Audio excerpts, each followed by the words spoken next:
Motor berhenti di depan sebuah rumah tua berpagar besi. Cat pagar mengelupas dan halaman depan dipenuhi semak liar. Lampu teras mati membuat rumah itu tenggelam dalam bayangan. Aplikasi menunjukkan tujuan telah sampai. Yuda mematikan mesin dengan tangan sedikit gemetar. "Kita sudah sampai, Mbak," ucapnya sambil menoleh ke belakang. Namun, jok belakang kosong. Halo semuanya, terima kasih sudah mampir ke channel Karel Si Bapa dan melihat video ini. Di bulan Ramadan ini, saya mengucapkan selamat berpuasa untuk sahabat yang merayakan. Semoga bulan ini menjadi momen penguat tali persaudaraan dan kebaikan. Amin. Untuk mendukung channel ini, jangan lupa untuk like dan subscribe-nya, serta nyalakan lonceng notifikasinya agar tidak ketinggalan cerita lainnya. Oke, kita langsung ke ceritanya.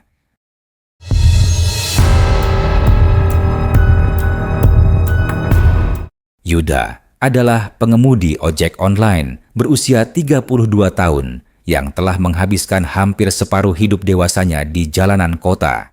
Ia bukan pria istimewa, hanya lelaki biasa dengan wajah lelah, jaket hijau kusam, dan motor yang suaranya mulai serak dimakan usia. Setiap malam, ia bekerja bukan karena ambisi, melainkan karena tanggung jawab yang terus menekan dadanya. "Kerja malam lagi, Mas?" tanya seorang tukang warung kopi dekat kontrakannya suatu sore, dan Yuda hanya menjawab pelan, "Iya, seperti biasa." Nada suaranya datar, seolah malam telah menjadi bagian dari dirinya. Istrinya meninggal 2 tahun lalu akibat komplikasi persalinan, meninggalkan Yuda sendirian dengan kenangan yang tidak pernah benar-benar sembuh. Sejak itu, malam menjadi teman paling setia, sekaligus musuh paling kejam baginya. Di rumah kontrakan sempitnya, seringkali ia duduk lama di ruang tamu, menatap dinding kosong. "Kalau kamu masih ada, mungkin aku nggak kerja sampai pagi," gumamnya lirih pada udara. Tak ada jawaban, hanya suara kereta lewat yang mengguncang dinding tipis rumah itu. Yuda tinggal di pinggiran kota, dekat rel kereta yang selalu berisik saat dini hari. Cat dinding rumahnya mengelupas, atapnya bocor, dan lantainya selalu terasa dingin. Ia jarang menyalakan televisi, karena suara dari layar membuatnya merasa rumah itu terlalu ramai. "Sepi juga ya di sini," ucap seorang tetangga baru suatu hari, dan Yuda hanya tersenyum tipis. "Udah biasa," jawabnya singkat, menutup pembicaraan. Setiap sore, Yuda memulai rutinitasnya dengan cara yang sama. Ia mengenakan jaket, memeriksa rem motor, lalu menatap ponsel dengan mata lelah. "Jangan lupa makan," pesan ibunya lewat telepon dari kampung. "Iya, Bu, nanti," jawab Yuda, meski ia tahu seringkali lupa. Percakapan itu selalu berakhir cepat karena Yuda tak ingin terdengar rapuh. Di jalanan, Yuda dikenal sebagai pengemudi yang tenang dan jarang bicara. Masnya pendiam, ya, komentar seorang penumpang suatu malam. Yuda hanya tersenyum dan menjawab, "Biar fokus jalan, Mbak." Ia belajar bahwa diam seringkali lebih aman daripada banyak bertanya, apalagi di malam hari ketika setiap orang membawa bebannya masing-masing. Kota tempat Yuda bekerja tidak pernah benar-benar tidur. Lampu jalan menyala pucat, kendaraan lalu lalang, dan suara klakson bersahutan. Di balik keramaian itu, ada gang-gang sempit yang terasa asing meski berada di tengah kota. "Lewat sini aman, Mas?" tanya penumpang lain suatu waktu. "Aman kok," jawab Yuda, meski dalam hati ia tidak pernah benar-benar yakin.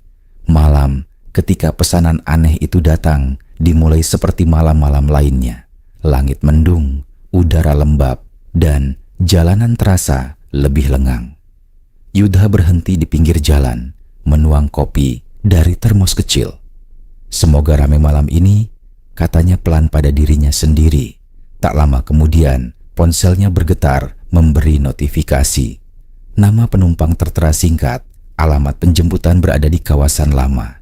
Yuda mengernyitkan dahi, merasa asing dengan lokasi itu.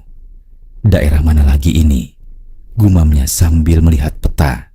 Ia sempat ragu, jari tangannya menggantung di atas layar. Namun akhirnya ia menekan tombol terima. Kawasan itu dikenal sebagai wilayah yang mulai ditinggalkan penghuninya. Banyak rumah kosong berdiri sunyi dengan pagar berkarat. Lampu jalan redup, beberapa mati sama sekali. Sepi banget, ucap Yuda tanpa sadar saat motornya melambat. Hanya suara mesin yang menjawab kegelisahannya. Sepanjang perjalanan, pikirannya dipenuhi tagihan dan kewajiban. Ia teringat pesan ibunya yang menanyakan kapan ia pulang kampung. Nanti ya Bu, kalau ada rezeki, katanya lirih. Seolah ibunya bisa mendengar. Dadanya terasa sesak, tapi ia terus melaju. Baginya, berhenti berarti menghadapi semua yang ia hindari. Saat tiba di titik penjemputan, suasana terasa berbeda. Udara lebih dingin dan jalanan tampak kosong. Yuda mematikan mesin dan menunggu sambil menatap layar ponsel. Ini benar alamatnya? Tanyanya pada aplikasi, setengah bercanda. Tak ada jawaban selain bunyi notifikasi.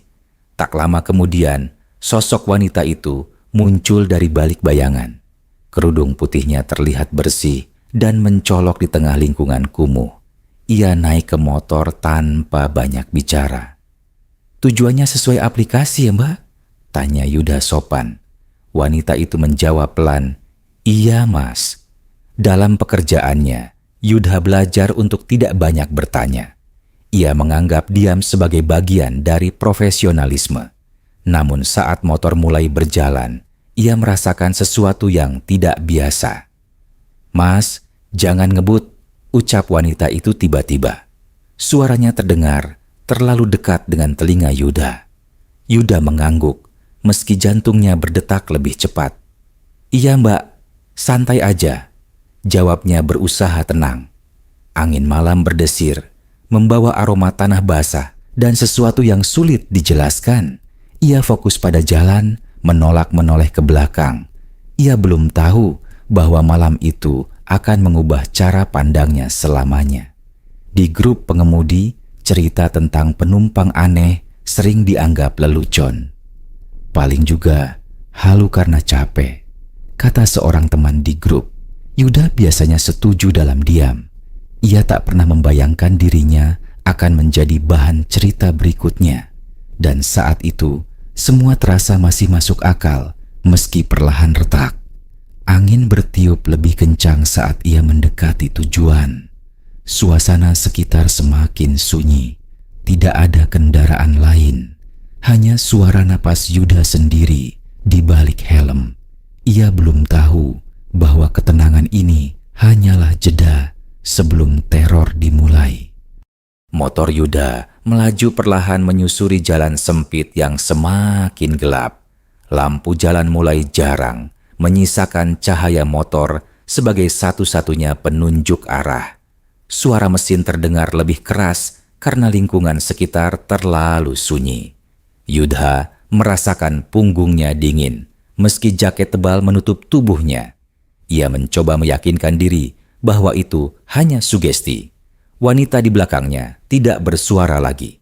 Tidak ada batuk, tidak ada gerakan, bahkan tidak ada suara napas yang terdengar jelas. Biasanya, Yuda bisa merasakan penumpang bergeser atau sekadar menyesuaikan posisi. Namun kali ini, jok belakang terasa aneh, seolah ada beban, namun tanpa kehidupan. Yuda menggenggam setang lebih erat. Tujuannya masih jauh, Mbak? Tanya Yuda untuk memecah keheningan. Tidak ada jawaban. Ia mengira wanita itu tidak mendengar karena suara angin. Lewat sini ya jalannya, ucapnya lagi. Sedikit lebih keras, tetap tidak ada respons. Jantung Yuda berdetak lebih cepat. Ia melirik kaca spion secara singkat. Pantulan lampu motor hanya menunjukkan kerudung putih yang diam tak bergerak. Wajah wanita itu tidak terlihat, tertutup bayangan helm dan gelap malam. Yuda segera mengalihkan pandangan ke depan. Angin malam tiba-tiba berhembus lebih kencang. Pepohonan di sisi jalan bergesekan, menimbulkan suara berdesir panjang. Bunyi itu terdengar seperti bisikan yang tidak bisa dipahami. Yuda menelan ludah, tenggorokannya terasa kering. Ia berusaha bernapas dengan ritme teratur. Di kejauhan, tampak persimpangan kecil yang jarang dilewati kendaraan.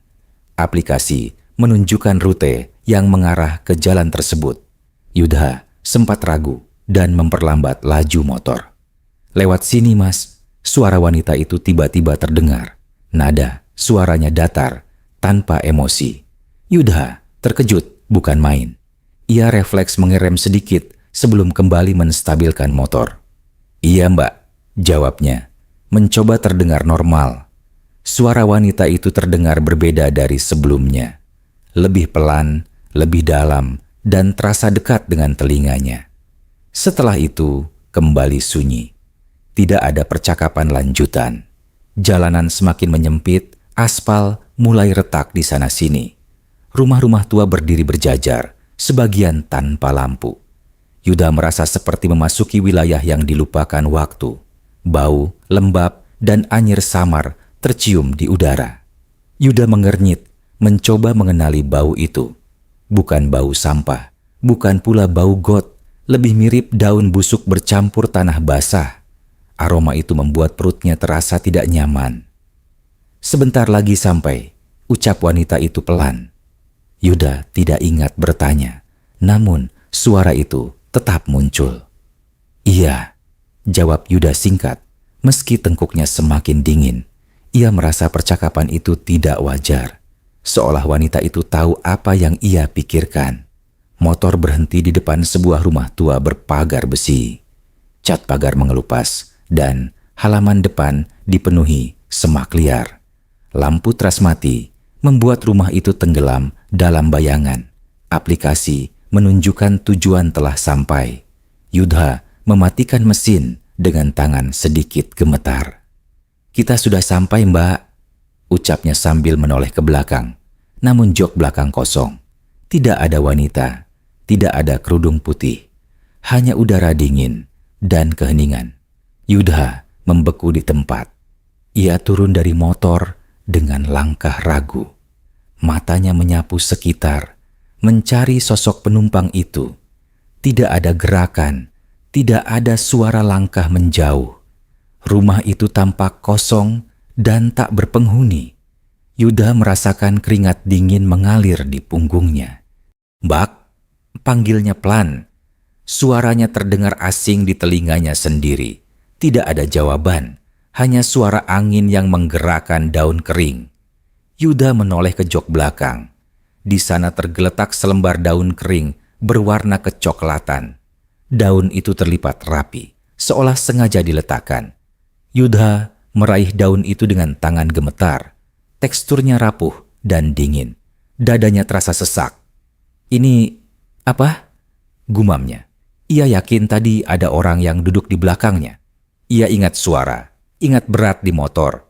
Semua itu tidak mungkin hanya imajinasinya. Yuda mulai panik. Ia segera merogoh saku jaketnya. Uang tunai yang seharusnya ada untuk kembalian terasa tidak ada. Yuda membalikan saku, berharap uang itu jatuh. Namun yang keluar hanya angin dingin. Napasnya memburu. "Enggak mungkin," katanya dengan suara bergetar.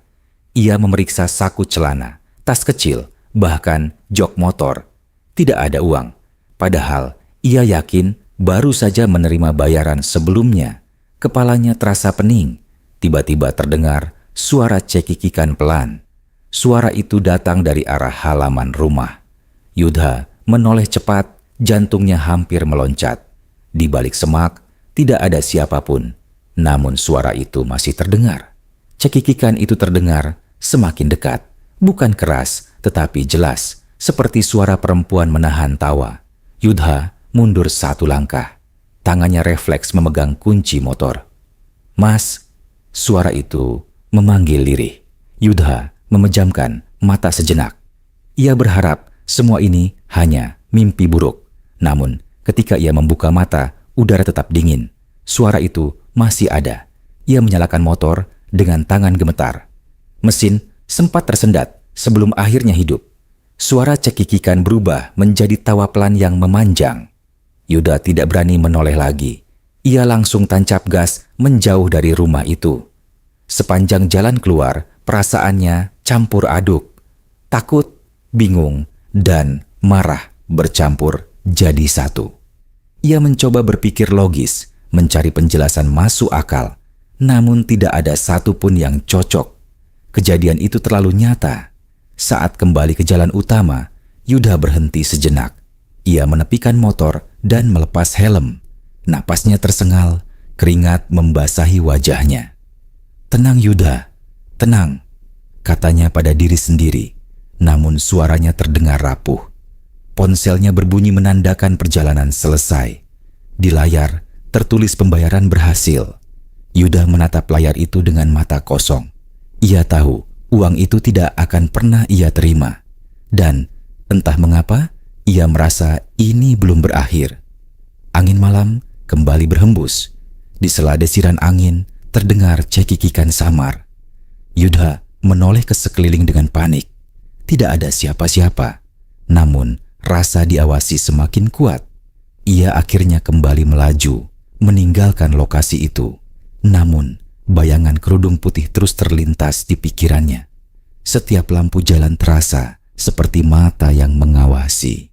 Yuda tahu satu hal dengan pasti. Ia telah membawa pulang sesuatu dari perjalanan itu. Yuda tidak langsung pulang setelah kejadian itu. Ia berhenti di sebuah minimarket yang masih buka 24 jam.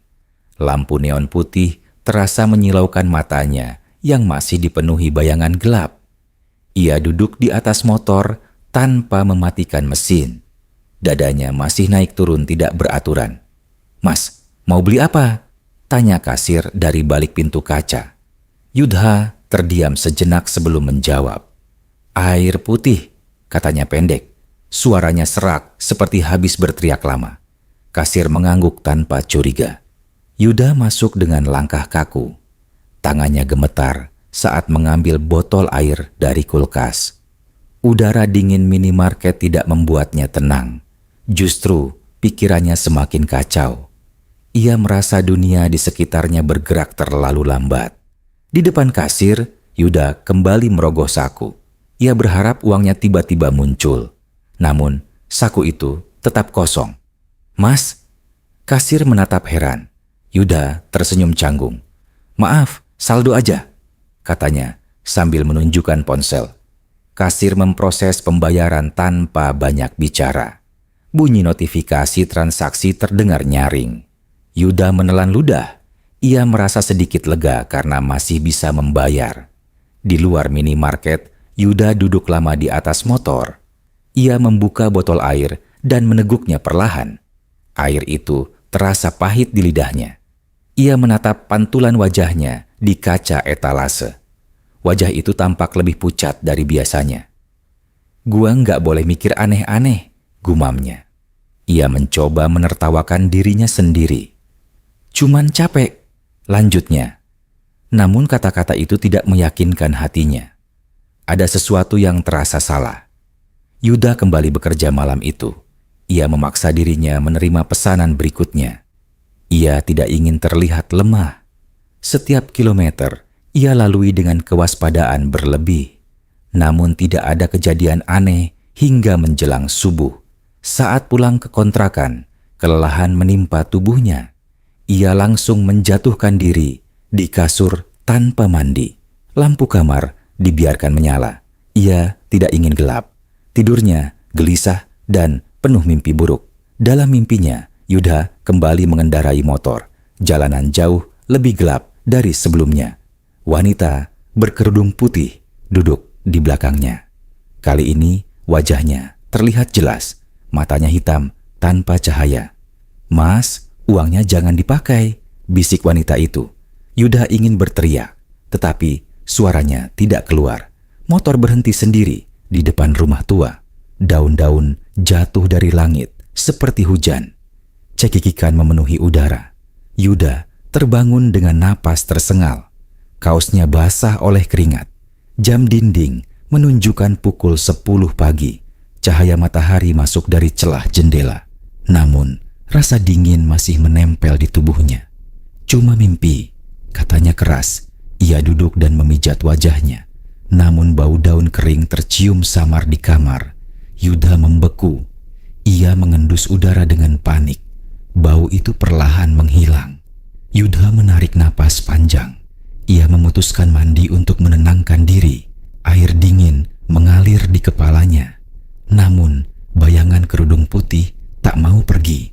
Sore harinya, Yuda bertemu Bima, sesama pengemudi. Mereka bertemu di pangkalan ojek online dekat stasiun. "Lu kelihatan pucat," kata Bima. "Kurang tidur," jawab Yuda cepat. Ia ragu untuk bercerita. Namun, Bima terus menatapnya. "Lu kenapa, Yud?" tanyanya pelan. Yuda terdiam lama. Akhirnya, ia menghela napas. "Semalam gue ngalamin hal aneh." Yuda menceritakan semuanya. Tentang penumpang, rumah kosong, daun, dan uang hilang. Bima tidak tertawa. Wajahnya justru berubah tegang. "Lu serius?" tanyanya. "Iya," jawab Yuda.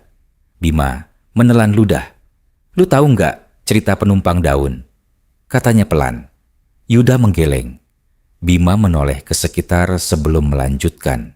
"Dari dulu ada cerita begitu," kata Bima. "Biasanya kejadian di daerah rumah tua itu." Yuda merasakan jantungnya berdetak lebih cepat. "Terus?" tanyanya. Bima menarik napas panjang. Katanya, "Itu bukan cuma sekali," ujar Bima. "Kalau udah ketemu, biasanya bakal diikutin." Yuda merasakan tengkuknya dingin. "Diikutin gimana?" tanyanya. Bima menggeleng pelan. "Nggak selalu kelihatan," jawabnya. "Tapi rezeki lo bakal bocor." Yuda teringat uangnya yang hilang. Dadanya terasa sesak. Dan kadang ada yang minta lebih. Percakapan itu terhenti ketika pesanan masuk. Bima berdiri dan mengenakan helm. "Lu hati-hati, Yud," katanya sebelum pergi. Yuda hanya mengangguk. Pikirannya dipenuhi ketakutan baru. Malam berikutnya, Yuda kembali bekerja. Ia mencoba menghindari rute yang sama. Namun aplikasi sering memberi jalan memutar. Setiap kali melewati daerah sepi, jantungnya berdegup keras. Ia mulai sering menoleh ke spion. Beberapa hari berlalu. Pendapatan Yuda menurun drastis. Setiap kali menerima bayaran tunai, uang itu seperti cepat habis. Kadang hilang tanpa ia sadari. Ia mulai mencatat pengeluaran, namun tetap tidak masuk akal. Di kontrakan, suasana semakin tidak nyaman. Yuda sering mendengar suara langkah di luar kamar. Padahal ia tinggal sendiri. Kadang terdengar cekikikan samar di tengah malam. Ia selalu terbangun dengan keringat dingin. Suatu malam, Yuda menemukan daun kering di depan pintu kamarnya. Daun itu terlipat rapi, persis seperti yang ia temukan di jok motor. "Ini nggak mungkin," katanya gemetar. Ia membuang daun itu keluar. Namun keesokan harinya, daun itu kembali ada di tempat yang sama. Yuda mulai kehilangan kesabaran. "Lu maunya apa?" teriaknya ke arah lorong. Tidak ada jawaban, hanya angin dingin yang menyapu wajahnya. Yuda memutuskan mencari tahu sejarah rumah tujuan itu. Ia kembali ke kawasan tersebut di siang hari. Rumah itu tampak semakin tua dan tak terurus. Seorang ibu tua duduk di warung dekat situ. Yuda mendekat dengan ragu. "Bu, rumah itu kenapa kosong?" tanyanya. Ibu itu menatapnya lama. "Kamu ojek ya?" tanyanya balik. Yuda mengangguk. Wajah ibu itu berubah waspada. "Udah ada yang kena juga," katanya pelan. Yuda merasakan tenggorokannya kering. "Kena apa, Bu?" Ibu itu menunduk.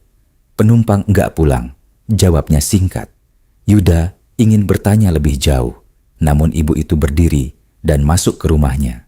Pintu ditutup perlahan. Yuda berdiri sendirian. Keringat dingin kembali mengalir. Malam itu, Yuda sadar ia tidak hanya menjadi korban kebetulan. Ada pola, ada sesuatu yang mengincarnya. Dan misteri itu belum mencapai puncaknya. Malam itu Yudha tidak langsung menyalakan aplikasi. Ia duduk di atas motor di depan kontrakan dengan mesin mati. Lampu lorong berkedip pelan seperti napas yang tidak stabil. Daun kering masih tergeletak di depan pintu, meski sudah ia buang sore tadi. Yudha menatap daun itu lama, lalu berbisik, "Jadi ini maunya kamu?" Ia masuk ke kamar dan menutup pintu rapat. Ponselnya diletakkan di atas kasur, layar menghadap ke atas. Yudha duduk di lantai dengan punggung bersandar ke dinding. Tangannya gemetar, bukan karena dingin, tapi karena takut yang tak lagi bisa ia sangkal. Ia sadar sesuatu sedang menunggu keputusannya. Pesanan masuk tiba-tiba, tanpa bunyi notifikasi. Layar menyala sendiri. Alamat penjemputan sama persis dengan rumah tua itu. Nama penumpang kosong. Yudha merasakan darahnya berdesir cepat. "Gua nggak nerima," katanya keras. Jarumnya menekan tombol batal. Namun layar tidak berubah. Pesanan tetap aktif. Waktu berjalan mundur sendiri. Cekikikan pelan terdengar dari sudut kamar. Yudha berdiri dengan cepat. "Gua bilang enggak," teriaknya. Tidak ada siapa-siapa. Namun bau daun busuk memenuhi ruangan. Ponsel bergetar hebat. Tulisan di layar berubah. Bukan lagi alamat, melainkan satu kalimat singkat. "Bayaran belum lunas." Yudha menjatuhkan ponsel itu dengan panik. Lampu kamar padam. Kontrakan tenggelam dalam gelap total. Yudha meraba dinding, mencari saklar. Tangannya menyentuh sesuatu yang dingin dan rapuh. Daun-daun kering berserakan di lantai. "Cukup," katanya terisak. "Apa yang kamu mau?" Jawaban datang dari belakangnya. Suara perempuan, jelas dan dekat. "Yang kamu ambil." Yudha berbalik perlahan. Wanita berkerudung putih berdiri di sudut kamar. Kakinya tidak menyentuh lantai. Wajahnya pucat dengan mata hitam kosong. Senyumnya tipis dan tidak manusiawi. "Gua nggak ngambil apa-apa," kata Yudha dengan suara pecah. Wanita itu mengangkat tangan perlahan. Daun-daun di lantai bergerak sendiri, membentuk tumpukan di tengah kamar. Dari tumpukan itu muncul lembaran uang kusut. "Itu upah," kata wanita itu pelan. "Sudah kamu terima." Yudha menggeleng keras. Uangnya hilang. Wanita itu tertawa lirih. "Hilang bukan berarti tidak dibayar," katanya. Suara tawanya memantul di dinding. "Kamu menerima perjalanan. Kamu mengantar. Sekarang giliranmu menyelesaikan." Yudha mundur hingga punggungnya menabrak dinding. "Kamu siapa?" teriaknya. Wanita itu diam sejenak. Kerudungnya perlahan melorot. Rambutnya panjang, kusut, dan basah seperti habis dikubur hujan. "Aku pernah diantar," katanya. "Seperti kamu." Yudha teringat cerita Bima. Tentang yang diikutin, tentang yang minta lebih. "Aku mati di perjalanan," lanjutnya. "Pengemudi kabur. Uangku diambil. Tubuhku ditinggal." Nada suaranya datar, tanpa emosi. Yudha merasakan lututnya lemas. "Gua bukan dia," katanya lemah. Wanita itu menatapnya lama. "Kamu menerima bayaran," jawabnya. "Itu cukup." Daun-daun beterbangan memenuhi kamar. Angin dingin berputar kencang. Yudha terjatuh ke lantai. Ia menutup wajah dengan tangan. Suara cekikikan berubah menjadi tangisan panjang. "Gua balikin," teriak Yudha. "Gua balikin semua." Wanita itu mendekat. Wajahnya kini tepat di depan Yudha. "Kamu tidak punya apa-apa untuk dibalikan," bisiknya. Tiba-tiba, ponsel Yudha menyala kembali. Aplikasi terbuka sendiri. Tertulis satu tujuan baru. Antar ke tempat terakhir. Yudha menangis tanpa suara. "Kalau gue nolak?" tanyanya putus asa. Wanita itu tersenyum lebar. "Daun akan terus datang. Uangmu akan terus hilang. Sampai kamu ikut tinggal." Yudha mengerti sekarang. Ini bukan sekadar teror. Ini penagihan. Sistem yang tidak tercatat. Kutukan yang berjalan di jalanan kota. Ia berdiri dengan tubuh gemetar, mengambil jaket dan helm. Wanita itu sudah tidak ada, namun bau tanah basah masih tertinggal. Ponsel di tangannya bergetar pelan. Yudha menyalakan motor dengan tangan berat. Langit malam tampak lebih gelap dari biasanya. Jalanan sepi menyambutnya. Ia tahu ia sedang menuju sesuatu yang tidak akan bisa ia hindari. Dan ini bukan perjalanan terakhir. Motor Yudha melaju pelan, menembus jalanan yang terasa asing, meski ia hafal rutenya. Lampu kota terlihat lebih redup, seakan malam sengaja diturunkan setengah daya. Udara dingin menusuk hingga ke tulang, membuat napasnya berembun di balik helm. Aplikasi di ponselnya menunjukkan rute tanpa nama jalan. Hanya garis merah yang berkelok menuju satu titik gelap. Tidak ada kendaraan lain di jalan itu. Tidak ada suara klakson atau mesin yang biasanya menemani malam. Hanya suara ban motor Yudha bergesekan dengan aspal basah. Setiap kali ia menoleh ke spion, bayangan di belakang tampak bergetar. Namun, tidak pernah benar-benar membentuk sosok. "Gua cuma nganter," gumam Yudha berulang-ulang. Seolah kalimat itu bisa menjadi pelindung. Dadanya terasa sesak, tetapi ia terus melaju. Ia sadar berhenti hanya akan memperpanjang ketakutan. Jalan ini harus diselesaikan. Rute membawa Yudha keluar dari pusat kota. Bangunan tinggi berganti pepohonan tua. Lampu jalan semakin jarang. Aroma tanah basah dan daun kering semakin kuat. Seperti bau makam setelah hujan. Aplikasi berbunyi satu kali. Titik tujuan semakin dekat. Yudha memperlambat motor saat melihat gerbang besi berkarat di depan. Tulisan di papan kayu sudah pudar. Namun bentuknya masih bisa dikenali sebagai tempat pemakaman lama. Di sini, bisiknya, tidak ada suara dari belakang. Namun, jok motor terasa berat, lebih berat dari sebelumnya. Seolah ada sesuatu yang duduk dengan sabar. Yudha mendorong motor masuk ke area pemakaman. Kerikil berbunyi di bawah roda. Nisan-nisan tua berdiri miring, sebagian tertutup lumut. Angin berdesir membawa suara seperti bisikan doa yang terpotong. Yudha menelan ludah. Aplikasi tiba-tiba berhenti. Layar menampilkan tulisan sederhana. Tujuan tercapai. Tidak ada tombol selesai. Tidak ada instruksi lain. "Udah sampai," ucap Yudha pelan, hampir berbisik. Ia mematikan mesin motor. Kesunyian langsung menelan segalanya.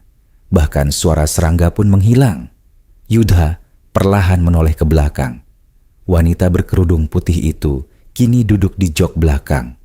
Wujudnya lebih jelas di bawah cahaya bulan. Kulitnya pucat kehijauan. Matanya hitam pekat seperti lubang tanpa dasar. Namun ekspresinya tenang. "Terima kasih," katanya lirih. Suara itu tidak lagi mengancam. Lebih terdengar seperti kelelahan yang panjang. Yudha tidak menjawab. Ia hanya menatap tanpa mampu bergerak. Wanita itu turun dari motor. Kakinya tetap tidak menyentuh tanah. Ia melayang menuju salah satu makam tanpa nama. Daun-daun kering berhamburan mengikuti langkahnya. Yudha merasakan tekanan di dadanya perlahan berkurang. "Sekarang lunas," ucap wanita itu. Tubuhnya memudar bersama angin. Cekikikan pelan terdengar sekali lagi. Lalu sunyi. Pemakaman kembali diam. Yudha terduduk lemas di atas motor. Tangannya gemetar hebat. Ia menutup wajah dan menarik napas panjang. Air matanya jatuh tanpa suara. Bukan karena takut semata, tapi karena lega yang terlambat. Beberapa menit berlalu sebelum ia berani menyalakan motor. Mesin hidup tanpa hambatan. Lampu kembali terang seperti biasa. Udara malam terasa lebih normal. Namun, Yudha tahu sesuatu telah berubah. Ia keluar dari pemakaman dan kembali ke jalan raya. Lampu kota kembali ramai. Suara kendaraan terdengar lagi. Seolah perjalanan barusan tidak pernah terjadi. Namun jaketnya berbau tanah basah. Saat berhenti di lampu merah, ponselnya berbunyi. Notifikasi masuk dari grup pengemudi. Seseorang menulis pesan singkat. Teman-teman, hati-hati ambil order daerah rumah tua. Yudha menatap layar tanpa berkedip. Pesan lain masuk menyusul. Ada driver baru ngalamin hal aneh. Penumpangnya perempuan, bayarnya daun. Yudha merasakan tengkuknya dingin kembali. Ia mematikan layar.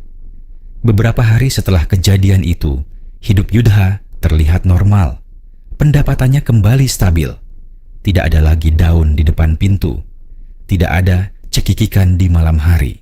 Namun ia tidak pernah lagi mengambil order larut malam.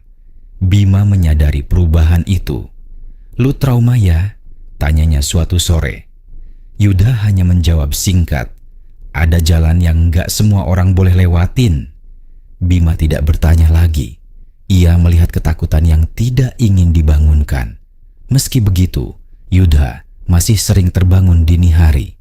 Bukan karena mimpi buruk, melainkan karena perasaan diawasi. Seperti ada mata yang memastikan ia ingat bahwa hutang bisa lunas, tapi jejaknya tidak pernah hilang. Suatu malam, saat Yudha membersihkan motor, ia menemukan sesuatu di bawah jok. Selembar daun kering, kecil, rapuh, terlipat rapi. Yudha memejamkan mata lama. Ia tidak membuang daun itu. Ia menyimpannya di dalam dompet. Sebagai pengingat bahwa di jalanan kota, tidak semua penumpang ingin sampai tujuan. Dan di malam yang lain, seorang pengemudi baru menerima pesanan. Nama penumpang kosong. Alamat rumah tua muncul di layar. Suara perempuan berbisik pelan dari jok belakang, meminta agar motor tidak ngebut. Cerita itu terus berjalan. Demikianlah cerita horor pada video kali ini. Terima kasih sudah menonton video ini. Jangan lupa untuk komen, like, dan subscribe-nya.